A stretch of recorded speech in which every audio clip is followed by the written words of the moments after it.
The people of Eldvik would tell the story for generations.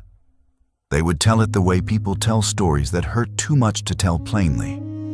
In fragments, in whispers.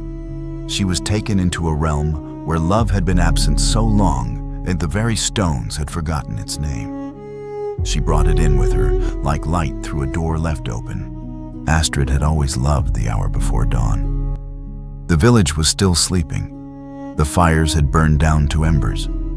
The world had that particular quality it only had in those last dark minutes before light, hushed, suspended, as if everything was holding its breath before the day began. She had loved it since she was a child, had sneaked out of her family's longhouse 1,000 times to sit by the river with her feet in the cold water and watch the darkness slowly become something else. She was 22 years old, not a warrior, not a seer, not anything remarkable by the village's measure, just a young woman who made herb remedies for the sick, helped the midwife with difficult births, and had a habit of talking to the river as if it were listening. She believed it was listening.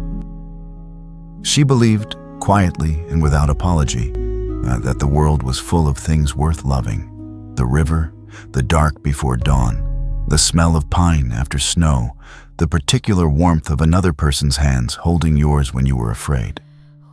She believed in love the way she breathed, not because someone had told her to, but because she had felt it, and felt things were proof enough. She was sitting by the river, her dark hair loose around her shoulders, her breath making small clouds in the winter cold, when she heard the snow behind her stop crunching. She turned. He was standing 6 feet away, still watching her with those gold eyes that contained no warmth, no curiosity, no cruelty, simply certainty. The certainty of someone who had already made a decision and was now simply executing it. She opened her mouth. She didn't scream. Later, she would wonder why she didn't scream, whether she had been too frightened or whether something in her had recognized, in that first fraction of a second, that this was not a moment that screaming could change. "Who are—" she started. The world folded, not violently, not painfully. It simply folded, like a piece of cloth brought together at two corners, the space between collapsing into nothing. One moment she was at the river, the cold water sound in her ears, the smell of Midgard pine around her. The next moment she was somewhere else entirely.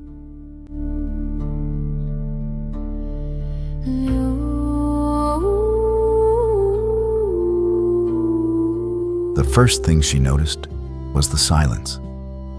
Not the silence of her village before dawn. That was a living silence, full of small sounds underneath it. The river and the wind and the sleeping breath of a world that would wake soon.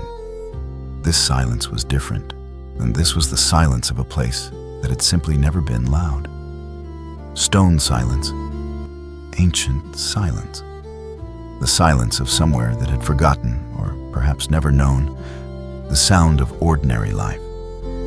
She was standing in a hall. It was vast, ceiling lost in shadow above her. Walls of dark stone threaded with veins of silver that pulsed with a faint, cold light. Torches burned in iron brackets along the walls, but their light seemed reluctant, as if even fire here was restrained. At the far end of the hall, great doors of black wood stood closed. Around her, the air was cold. Not the fresh cold of Midgard winter, but something older, deeper. The cold of a place that had been cold for so long, it had forgotten the concept of warmth. Astrid stood very still and did something that she was proud of later. She did not cry. She was terrified, her heart hammering, her hands shaking at her sides, and she was very aware of how alone she was. How completely and utterly alone in a place she did not recognize, with no way home that she could see. But she did not cry. She was her mother's daughter. And her mother had always said, "Tears are for after. First you look, first you think." So she looked. Stone, silver veins, cold torches, enormous doors. And, "You're awake," she spun. He was there, the man from the river, standing near the wall as if he had always been there, watching her take inventory of the room with an expression that was not quite nothing but was close. Those gold eyes moved over her face, the way you check something for damage. Not unkindly, not warmly, simply assessing. Simply, the fears sharpened into something else. Something hot and indignant that pushed through the terror with the force of a woman who had never once in her life accepted something simply because it was happening to her. "You took me," she said. Her voice shook slightly. She hated that it shook. "You took me from my home." "Yes." His voice was low, even, as if he was confirming the weather. Without asking, without warning, without any, she stopped, took a breath, started again, slower. "Where am I?" A pause, the briefest pause, as if he was deciding how much truth to give. "The Wolf Realm, beyond the borders of Asgard, outside the jurisdiction of the High Council." "The Wolf Realm." "Yes." She stared at him. He stared back. The torches breathed their reluctant light between them. "Why?"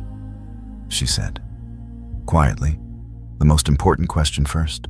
And something moved behind his eyes. That cold gold shifting almost imperceptibly, like light moving under deep ice. He didn't answer immediately. She got the impression, in that silence, that he was not accustomed to being asked why. That the beings in this realm did not ask him why, did not ask him anything perhaps. "The realm requires it," he said finally. It was the most unsatisfying answer she had ever received. She told him so. "That tells me nothing," she said. "The realm requires what exactly? A person? A mortal? Me specifically?" Her voice was steadier now. Fear still there, but managed, controlled, the way she managed fear in the sick ward when she needed her hands to be sure. "I am a person from a village. I make remedies and help with births, and I talk to the river in the mornings, and I have a mother's ring on my finger that I have worn since she died, and I would very much like to understand why someone decided I was something that could simply be taken." The hall was very quiet. He looked at her, really looked at her, she felt, for the first time. Not assessing. Something else. Something she couldn't name yet. "Your name," he said. She blinked. "What? What is your name?" The question was so simple, so unexpectedly human, that it startled her. "Astrid," she said. "Astrid Solberg." He was quiet for a moment, as if he was doing something with the name, not just hearing it, but placing it somewhere. "Astrid," he said. It was the first time she had heard her own name sound like that. Like something being said carefully, like something being handled with attention. She didn't understand why that made her breath catch slightly. "I am Kale," he said. "This realm is mine. You will not be harmed here." "That is also not an answer to my question," she said. The torches flickered, and Kyle, the wolf god, guardian of the realm beyond Asgard, who had not been surprised by anything in several thousand years, looked at the mortal woman standing in his hall talking back to him with shaking hands and absolute, unyielding eyes. Something in the deep cold of him shifted. Small, nearly imperceptible. Like the very first crack in ice that has been frozen solid for longer than anyone can remember. The wolf realm had no softness in it. Astrid noticed this in the days that followed. Catalogued it the way she catalogued symptoms, carefully, building a picture. And the stone was hard and cold. The light was always restrained, always that reluctant torchlight or the faint silver pulse of the walls. The servants, beings of divine origin, gray and quiet, moving through the halls like shadows with purpose. spoke in low voices and kept their eyes down and touched nothing that wasn't necessary. Even the wolves that lived in the realm's lower passages, enormous silver creatures, old as the stone itself, moved in silence. They were not frightening, she discovered when she first encountered one on her third day, following a wrong turn in the corridor. They were simply solemn. The wolf had looked at her with pale eyes that contained something ancient and patient and had pressed its great head briefly against her hand before moving on, as if it had been waiting for her specifically. She had stood in the corridor afterward with her hand tingling and thought, "Something here is waiting. Something here has been waiting for a long time." She did not see Kale for 3 days after that first night. She told herself she wasn't looking for him. She was absolutely looking for him. Not because she had forgiven him. She had not forgiven him. She was furious. She intended to make that extremely clear the next time she saw him. But because she was a healer and she recognized wounds, and the man who had taken her from her river without a word of explanation and deposited her in a loveless stone realm and said, "You will not be harmed," with the gravity of a vow. That man was carrying something heavy, something old. She wanted to know what it was. On the 4th morning, she found the garden, and it was tucked behind the eastern wall of the realm, a courtyard of pale stone that opened to the wolf realm's sky, which was not Midgard's sky, but was beautiful in its own severe way. Deep charcoal gray, shot through with threads of silver that moved slowly, like clouds, but more deliberate. In the courtyard, growing from cracks in the stone with the stubborn insistence of things that grow where they have no business growing, were small white flowers she didn't recognize. She crouched beside them, her fingers gentle on the petals. They were the only soft thing she had found in the entire realm. They were not planted. She didn't startle. She had heard him coming, or rather had felt the shift in the air that she was already beginning to recognize as his approach. She stayed crouched, fingers still on the petals. "And they just grew," she said. "Yes." He stopped several feet behind her, the careful distance she had noticed from the beginning. No one knows why. She looked at the small white flowers pushing through the cold stone. She thought about things that grow where they shouldn't, about life insisting on itself in loveless places. "I know why," she said quietly. Silence. Then, "Why?" She stood and turned to face him. He was watching her with that gold-eyed stillness, that perfect, careful distance. In the gray light of the wolf realm sky, he looked ancient and severe and unutterably lonely, in a way she suspected he was completely unaware of, because even places that have forgotten warmth can't entirely stop it. She said simply, "Things grow. Things reach toward light. It's not a choice. It's just what life does." He looked at her for a long moment. Then he looked at the flowers. "You should stay away from the northern passages," he said, which was not a response to anything she had said, and was very clearly an attempt to say something without saying it. "They are unsafe for mortals." "Thank you for the warning," she said. He nodded once and turned to leave. "Kale." He stopped, his back to her. "I'm still angry with you," she said, "for taking me. I want you to know I haven't forgotten that." Pause. Long enough that she thought he wouldn't respond. "I know," he said. And then, so quiet she almost lost it in the sound of the wind over the stone wall. "I haven't forgotten either." He walked back into the realm's dark corridors. Astrid stood in the courtyard with the small white flowers at her feet and the gray sky above her, and something new and unnamed beginning very quietly in the center of her chest. She pressed her hand over her heart. It was beating faster than it should have been. She looked at the flowers. Things reach toward light, she had said. It's not a choice. It's just what life does. She had been talking about the flowers. She was no longer entirely sure she had been talking about the flowers. That night, Astrid sat at the window of the room they had given her. Wide stone ledge, gray sky outside, the realm spread below in its cold silver beauty, and let herself feel everything she had been too busy to feel since the morning at the river. The fear, the anger, the homesickness that hit like a physical pain when she thought about the river and the dark before dawn, and the particular smell of her village in winter. She let herself feel all of it. Her mother had taught her that, don't push it down, Astrid. Feel it fully and then decide what to do. She felt it fully. And then, on the other side of it, underneath it, like the silver veins in the stone, she felt something else. She thought about a realm with no softness in it, and small white flowers growing from the cracks anyway.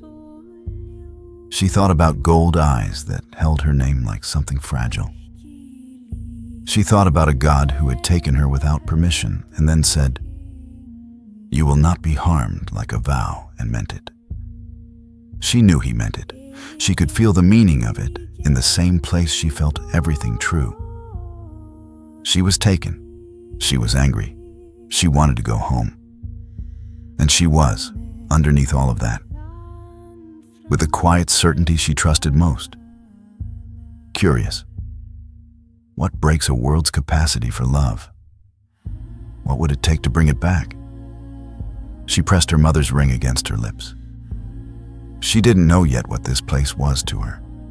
She didn't know yet what he was to her.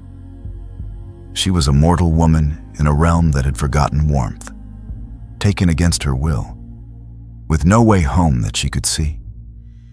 But she had always believed that love was the load-bearing wall.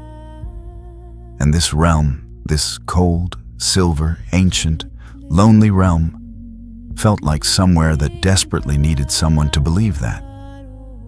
In the highest tower of the wolf realm, Kyle stood at his window and looked out at his kingdom. He had ruled it for 3,000 years. He knew every stone of it, every passage, every shadow. Tonight it looked different. Tonight it looked, he searched for the word, found it strange and unfamiliar on the tongue of his thoughts. It looked like somewhere a person might want to be. He pressed his hand to the wall, felt the silver veins pulse beneath his palm. Below, in the eastern courtyard, the small white flowers had opened wider than they ever had before. He looked at them for a long time. Then he looked at the light in the window of the room, where the mortal woman who talked to rivers was sitting up, awake in the dark. Not crying, just thinking. He could feel it somehow, the quality of her wakefulness. He turned away from the window. He lay down.